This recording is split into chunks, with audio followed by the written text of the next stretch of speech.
Hello and welcome to Pixels and Pinfalls. My name is Edward and we are doing another booking video.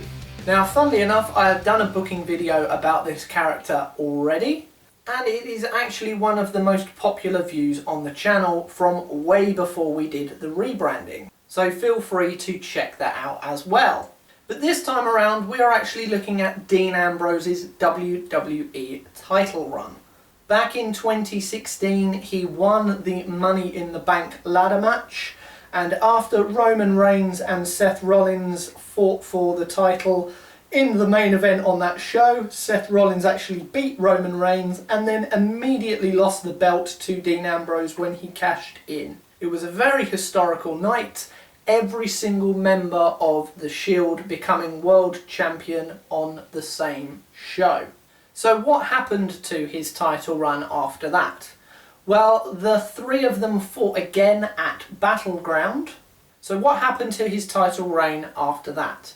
Well, there was the brand split, or the brand split 2.0 as it has become known, and he was put on the SmackDown roster. However, he was not the #1 pick. Seth Rollins was, because they were due to face each other in the main event that night for the title, and basically the Raw side of things thought that Seth was going to win, so they wanted to pick him so that they would essentially take the WWE title over to Raw. Dean actually won that match and stayed on SmackDown.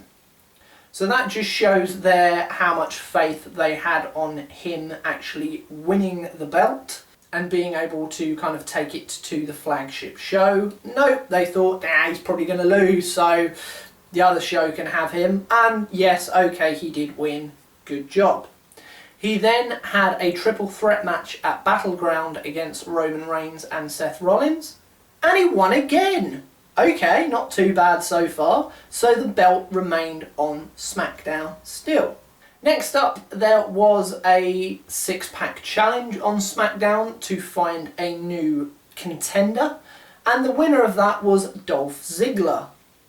Okay, bit out of left field, but sure, they just needed a guy to face Ambrose at SummerSlam, so it was Ziggler. Often is the way, isn't it? We need a guy for the world title match. Ziggler? Yeah, sure, why not? So Ambrose won again. Of course he did. Next up was the first SmackDown exclusive pay-per-view, Backlash. And in the main event, he put the title on the line against AJ Styles. And he lost. Right, well, yay for AJ Styles, and to be honest, the internet went absolutely mental because he was 8 months into his contract, I think, at this point, and he'd already become WWE Champion. That was insane. But poor old Dean Ambrose. Oh my, poor old Dean Ambrose. Bearing in mind AJ Styles had already fought Roman Reigns for the title twice earlier in the year and lost both times. He then later in his career fought Seth Rollins for the Universal title and lost to him as well. So clearly we can see here the pecking order of the members of the Shield, and the fact that AJ Styles is kind of sandwiched in the middle under Seth and Roman, but above Dean Ambrose. After that he had a triple threat match with John Cena and AJ Styles at No Mercy for the belt, and he lost again. But it's okay, because then there was Survivor Series where we can kind of ignore all storylines, and he was put out quite easily in that match as well, and for no reason helped Seth Rollins and Roman Reigns put AJ Styles through the announce table, even though him and AJ Styles were on the same team. Bit weird, but okay, I guess you're trying to get some kind of revenge against him. And then at TLC he lost his final chance at the belt in a TLC match because James Ellsworth turned heel on him and sided with AJ Styles. He lost because of the man without a chin. Cool. Then in the new year he won the IC title from The Miz fairly easily, went into the Royal Rumble match number 12, eliminated nobody and was put out by Brock Lesnar. He was then in the Elimination Chamber match for the WWE title, because who else was there going to be? Everyone was in that match.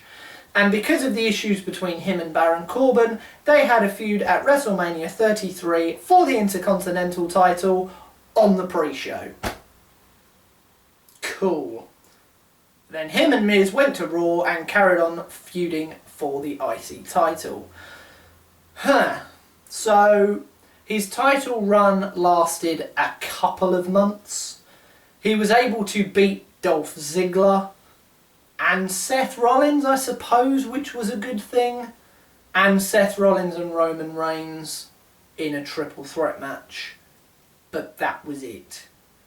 And as soon as he had basically seen the year out, he was nowhere near the WWE title ever again. He was nowhere near the Universal title when he went over to Raw. He was clearly put back in that mid-card level where he remained for the rest of his time at WWE.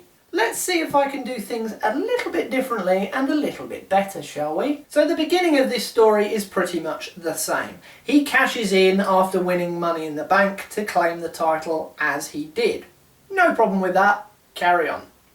He then gets drafted over to SmackDown and wins that match and keeps the belt on SmackDown again against Seth Rollins. Not ideal, but we kind of need him on SmackDown, and Raw did always get the first pick.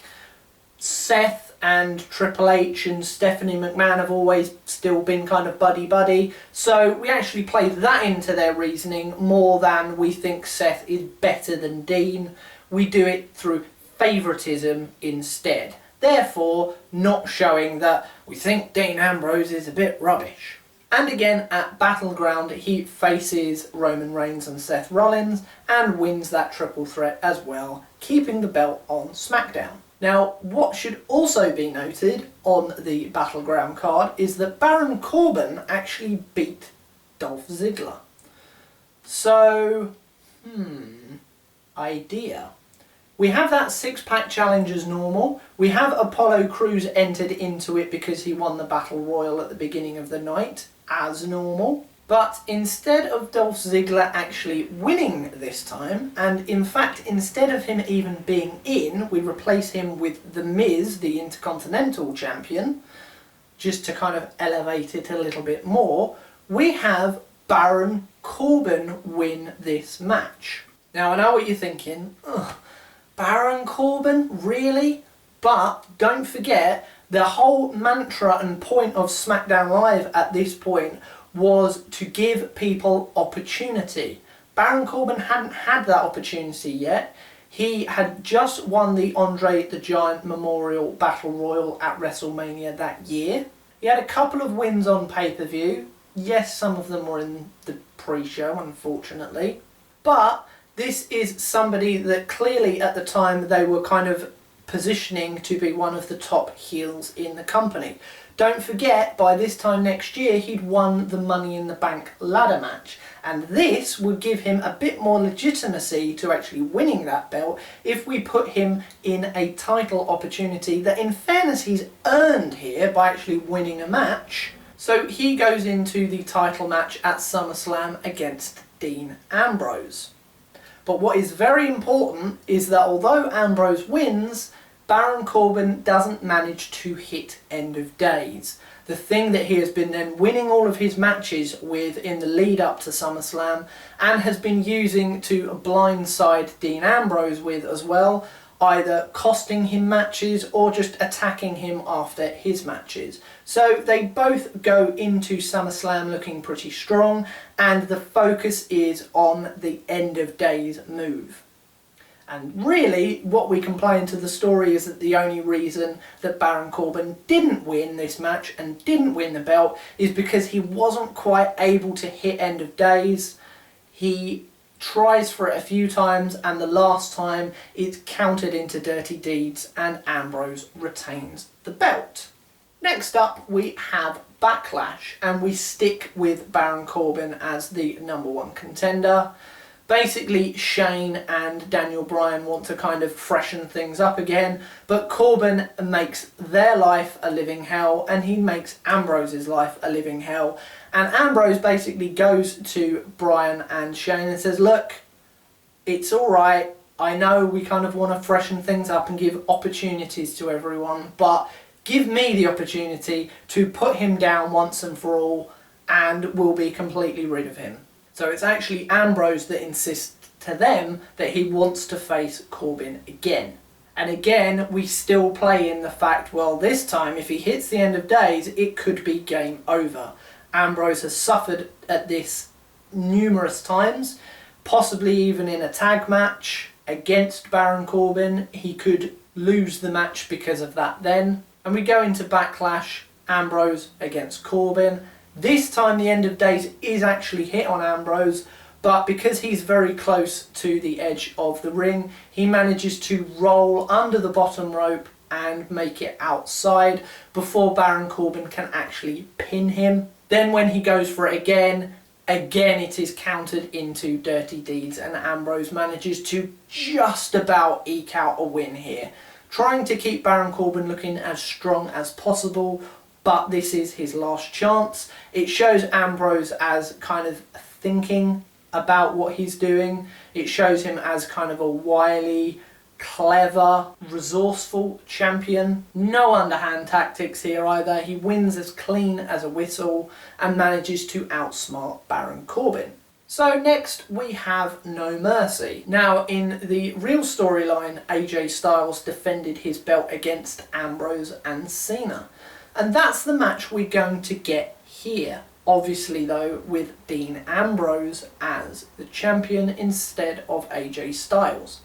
Now the reasoning for this, we can play up that they are two of the best on the brand, because, well, they are, and they have a 1-1 win rate against each other due to Battleground and SummerSlam. So they're both equally viable contenders. Now, Bryan and Shane were going to put the two of them in a #1 contenders match against each other, but instead of giving that match away on free TV, Ambrose basically intervenes and says, yeah, I'll take them both on. I don't care. I'm a fighting champion. If you think they're both equally capable and they're both equally worthy of a title shot, I'll just take them both on. It's no issue.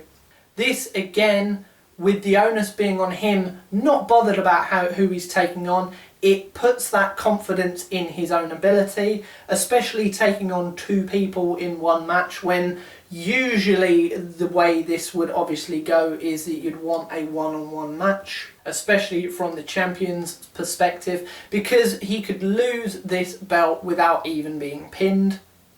But he's very aware of that and very sure and confident in his ability to succeed in this match.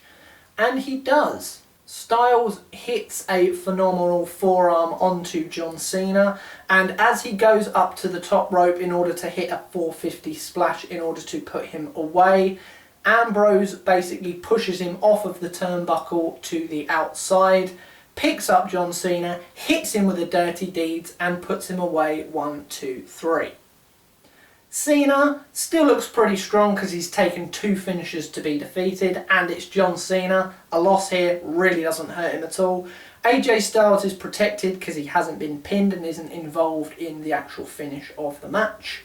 And more importantly, Dean Ambrose holds onto the belt and wins again very resourcefully and fair and square. Next up we have Survivor Series, so we have to put all of our storylines on pause. The 3 of these can still have a bit of a something, and because of that, instead of having Shane McMahon on the team, we have John Cena instead.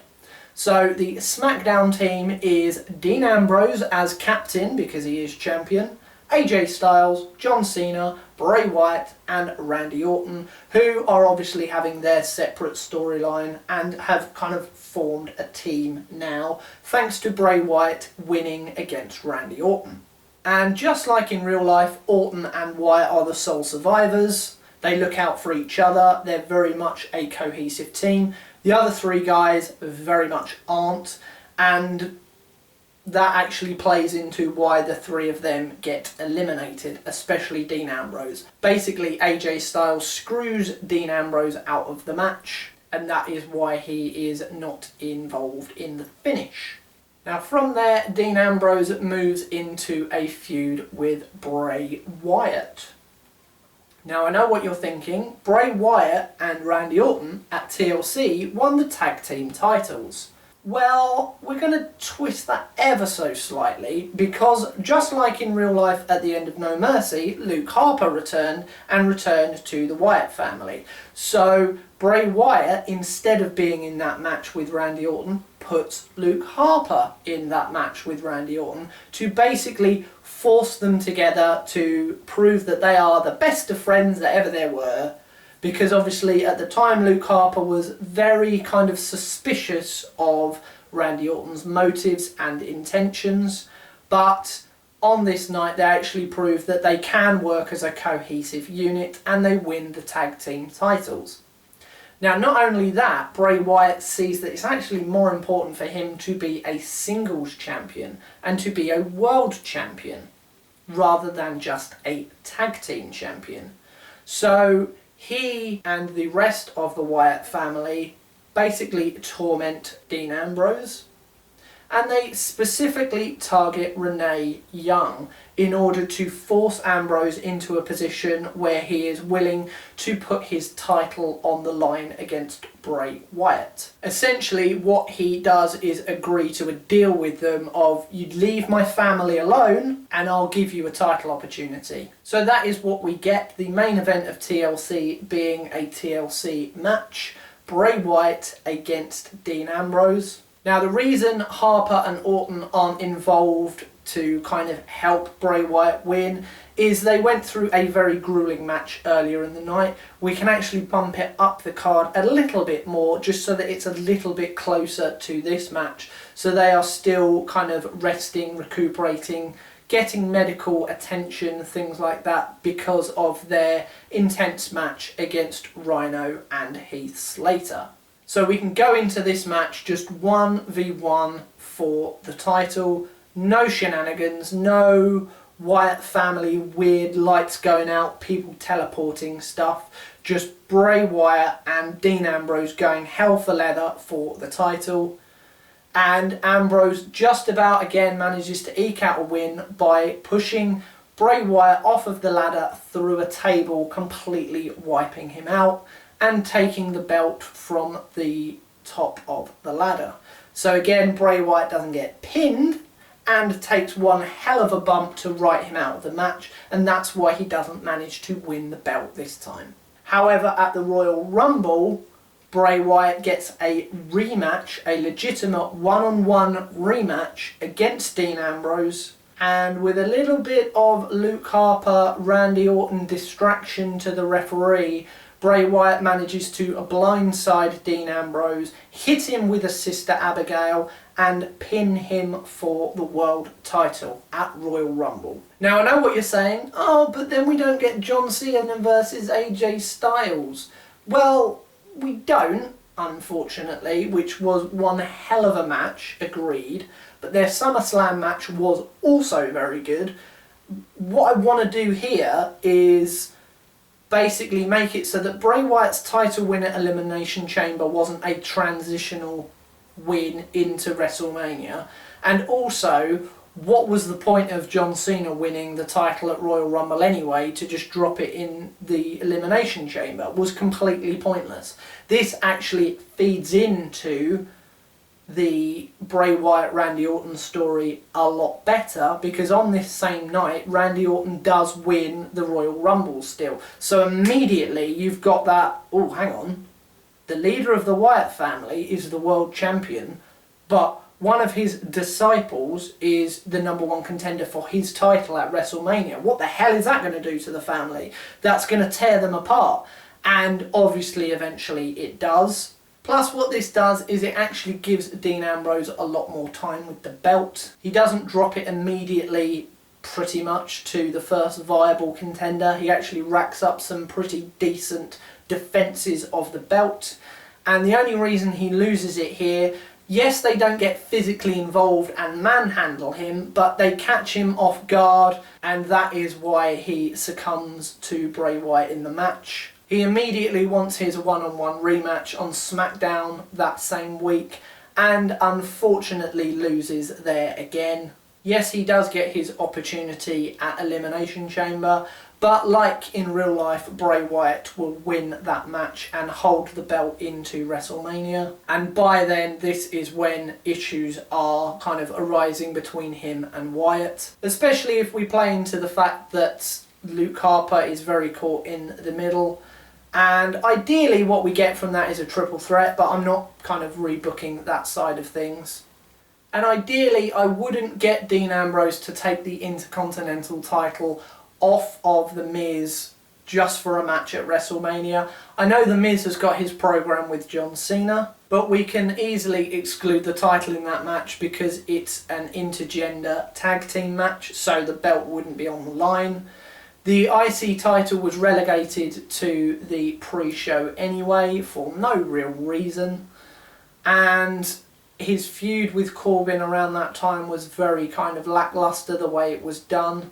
And what we can do is, instead of AJ Styles going into a program with Shane McMahon at WrestleMania, he can kind of bring up his old beef with Dean Ambrose, especially revolving Survivor Series. Dean Ambrose can also maybe pin AJ Styles in the Elimination Chamber and then kind of get turned on by AJ Styles, and that's why he gets eliminated. So they've got that kind of renewed issue there. Also, AJ Styles can bring up the fact that he didn't actually lose to Dean Ambrose in that triple threat match. It was John Cena. So he should still be kind of in contention for the belt. And, well, you gave another chance to Baron Corbin earlier in the year. Why the hell didn't I get that second chance? That's favouritism. They can then have issues with each other and have a match at WrestleMania, a kind of a grudge match, which, to be honest, would be a hell of a lot better than a lackluster Intercontinental title match and an okay opener between AJ and Shane, but AJ and Dean, I feel, would be a much better match. They did have very good matches with each other for the world title. It's very possible for them to have very good matches, not for the world title. Then when Dean goes over to Raw in the Superstar Shake-Up, he's not immediately saddled in the mid-card because he's the Intercontinental Champion. Miz is going over to Raw anyway, so he can take the Intercontinental title over to Raw. And why not keep Dean Ambrose involved in matches for the Universal title, at least opportunities to win that.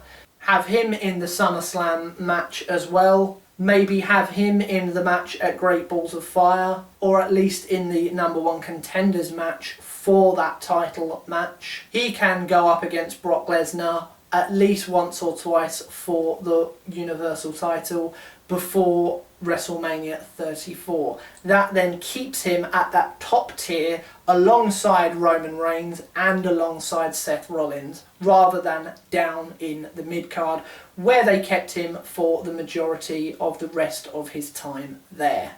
So there we go. That is how I would have booked Dean Ambrose as world champion in 2016-2017. Please let me know your thoughts in the comments below, and if there's anything specific you would like me to book or rebook, please let me know in the comments as well, or you can let me know on Twitter or on Facebook. But for now, this has been Pixels and Pinfalls. My name is Edward, and I shall see you again very soon. Goodbye. Thanks very much for watching. If you like this video, please give it a thumbs up. To keep up to speed with everything we're doing, you can find us on Facebook and follow us on Twitter. If you wish to support us financially, you can do so over on Patreon for as little as $1 per month. Finally, don't forget to subscribe to the channel and ring the bell icon so that you don't miss out on any future videos. Till next time, we'll see you very soon. Goodbye.